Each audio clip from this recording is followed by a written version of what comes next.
একজন কন্টেন্ট ক্রিয়েটারের ক্ষেত্রে তার পরিবারের সাপোর্টটা খুব দরকার, জানেন তো। দেখুন আজকে অ্যাকচুয়ালি কি হয়েছে না, ফলই মাছ নিয়ে এসছে দাদা। তো আমার এই মাছ একদম খুব একটা পছন্দ না।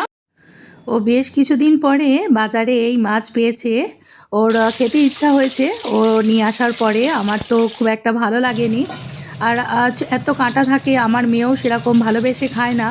তো ও আমাকে হঠাৎ করে বলল যে ঠিক আছে, তুমি সব ব্যবস্থা করে দাও, আমি রান্না করে দিচ্ছি। তো আমি তো মানে জাস্ট অবাক হয়ে গেছি, কারণ আমার হাজব্যান্ড কোনো দিনই রান্নাতে সেরমভাবে পারদর্শী না। এর ওপর আমার যে হেল্পিং হ্যান্ড দিদি আছে, সে আরও বলে গেল যে এইভাবে রান্না করো, তাহলে খেতে আরও টেস্ট হবে। তো সেই জন্য ও এরমভাবে রান্না করছে, আর আমি সব কেটে বেটে দিয়েছিলাম। তারপরে ও আস্তে আস্তে একটার পর একটা করে সুন্দর করে রান্না করলো।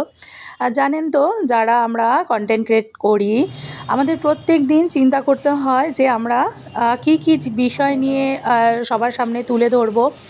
তো সেক্ষেত্রে যদি পারিবারিক সহযোগিতা না থাকে, তাহলে এই ছোট ছোট সুন্দর মুহূর্তগুলো আপনাদের সামনে তুলে ধরা অসম্ভব হয়ে যায়। রান্নাটাও বেশ সুন্দর করেছিল, আর আপনাদের সঙ্গে আবার কথা হবে। আজ এই পর্যন্তই।